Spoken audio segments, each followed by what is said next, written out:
Hello and welcome to this episode of I Don't Know Jack About Parenting, where today is going to be part 5 of a 5-part series where my wife went off. I ended up doing 2 videos for Wednesday because it was meltdown day, and I think, today we're just going to combine Thursday and Friday and sum it up. So the big question is this: how are parents like us, who don't have a manual, who are doing the best we can, who feel as though we aren't enough, how are we going to raise healthy, happy children who we are proud of and still keep our sanity in that process? That's the question, and this podcast will give you the answers. My name is Ryan Roy, and welcome to I Don't Know Jack About Parenting, a podcast for parents who are being real with themselves. Hey, welcome back to this episode of I Don't Know Jack About Parenting, where today is day 5 of a 5-part series of when my wife was out of town. Yesterday was meltdown day. It was actually a 2-part series that I was a little bit crazy of meltdown day. So I'm just going to lump in Thursday and Friday into today. As many of you know, Wednesday is hump day. And on hump day, we're just all downhill. Just so you know, I was all downhill from here. Wednesday night coming into Thursday morning, the baby had another rough night. Up at 2:30 in the morning, probably stayed up till about 4:30. Just so you know, we're up at 6:30 to get the kids off to school. So there's a little hiccup there in the middle of the night. Needless to say, at this point, a couple rough nights, meltdown day, I am starting to drag physically, right? I'm not used to having to exert this much energy and do all of the parts. As I mentioned, we are a team in this house. Parenting is a team sport. Woo! It sounds like a good title for a podcast. Listen, I don't know jack about parenting, but if you guys have listened to any of these podcasts, I believe that the number one thing to be an effective parent is to get a lot of sleep. So I know at this point it's Thursday, I'm cranky, kids off to school, long work day, but I am someone who will count down the days. I'm literally thinking to myself, if I could just get through tonight, if I could just get through tonight, she's back tomorrow afternoon. I literally have one night and one sending off to school, and she's back to be my savior. She basically said she would pick the little one up from school. The school bus drops the older one off. I am golden. I'm almost there.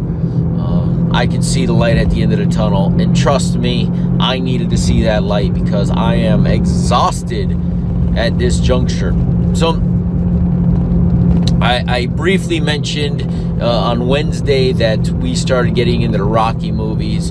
Just so you know, the older one came home.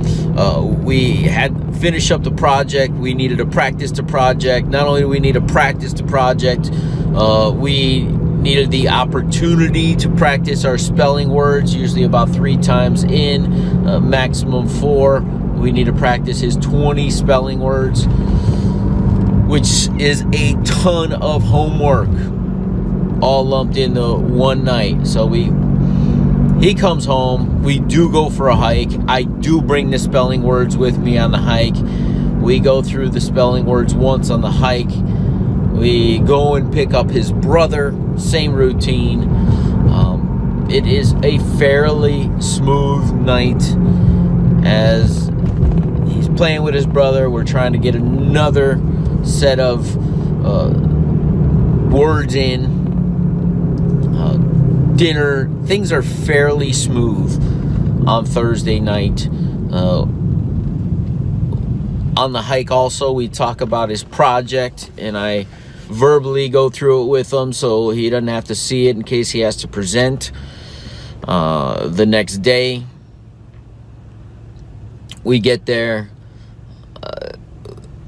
his brother goes down fairly easy this night. Again, he's going down much later than he normally does. He's going down around 7:30, 8, when he usually with mom will go down at 7 o'clock. But I want to exhaust this kid. I don't want him up in the middle of the night.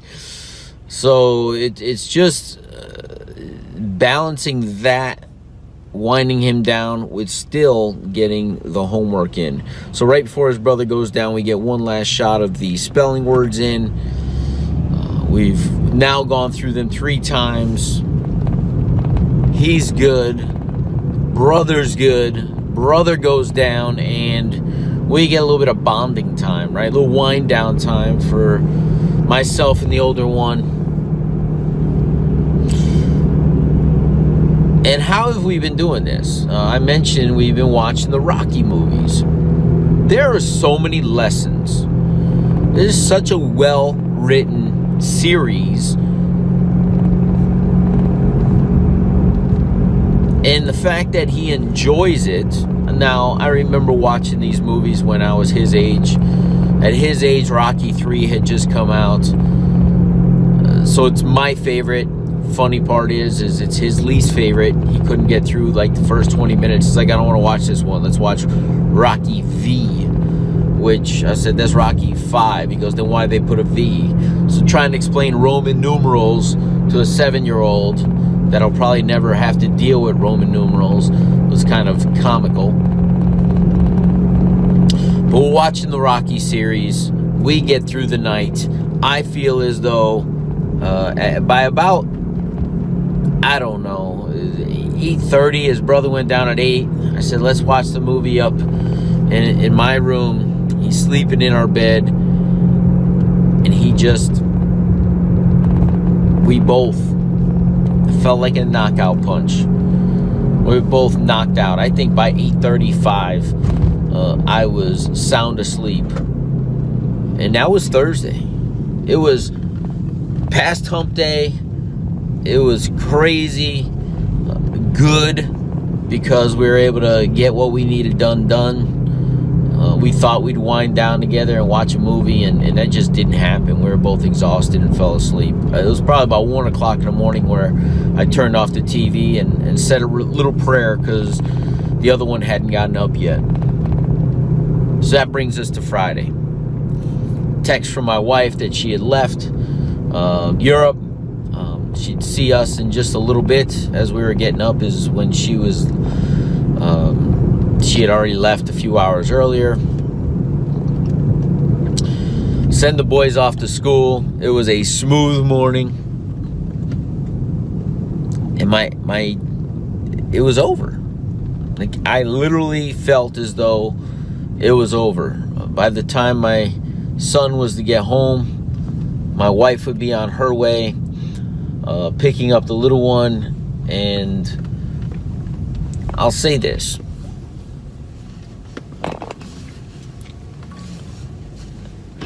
Gratitude. It's a team sport. Parenting is a team sport. Yeah, I don't know jack about parenting. Obviously, I was brought up by a single mom. I saw her work really hard.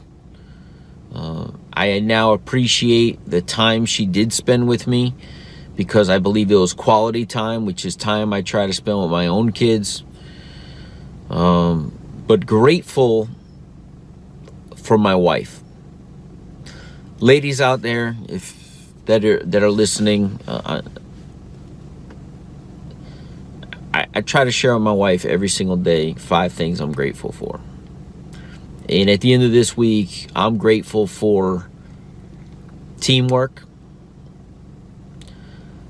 I'm thankful for unwritten, undiscussed ownership of certain responsibilities that we're both capable of doing, but just naturally assume certain responsibilities in the house at certain times.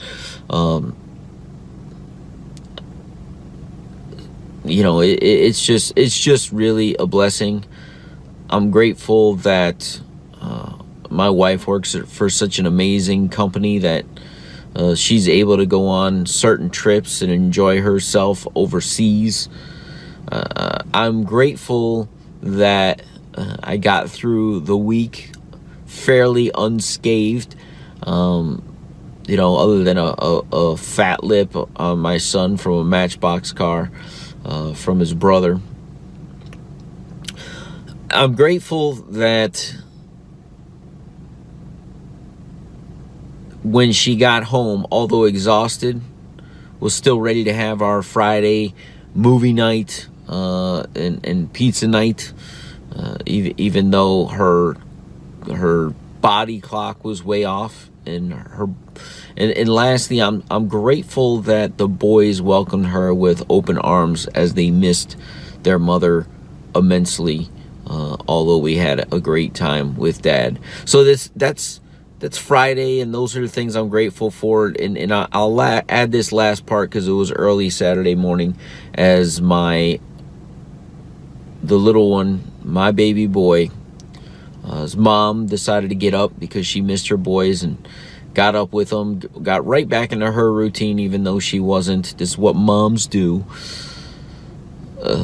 I'm grateful that my son got so used to me that as Mom woke him up, he said, "Daddy, daddy, daddy, daddy, daddy, daddy, daddy, daddy, daddy." And I heard my wife say, "Mommy's here, let Daddy sleep." As she couldn't sleep well anyway because of her clock being off. You know what I just went through there is something all parents should sit there and think about, if not daily, but every so often. Be in a state of gratitude. It was not the most enjoyable week, but I'm grateful that my wife got to experience what she got to experience. I'm grateful that I got to experience what I got to experience, because we are way stronger together. But we both know independently we are capable, and neither one of us hesitate one iota when we have to leave our children with the other one. Men, wives cringe when they have to leave the kids with us. Why? Because we don't take on a huge responsibility for the most part. As a body of men, we don't take on the responsibilities that they take on. As a matter of fact, we avoid them. Try to be the dad that you wish you had. That when around you, they feel completely comfortable. Why? Because you feel completely comfortable. Kids understand energy, and if you're nervous, they'll sense it. And in my opinion, I don't think anybody should ever be nervous around their own kids, because you should have such a bond that you embrace the time together, not be fearful of it. We'll see you in the next episode of I Don't Know Jack about parenting. Do you want to be the dad you wish you had? If so, go get my free book, Be the Dad You Wish You Had, at BeTheDadYouWishYouHad.com. Inside, you'll find my most effective 40 tips to quickly and easily transform yourself into the ideal dad. Go to BeTheDadYouWishYouHad.com now and get it while it's free.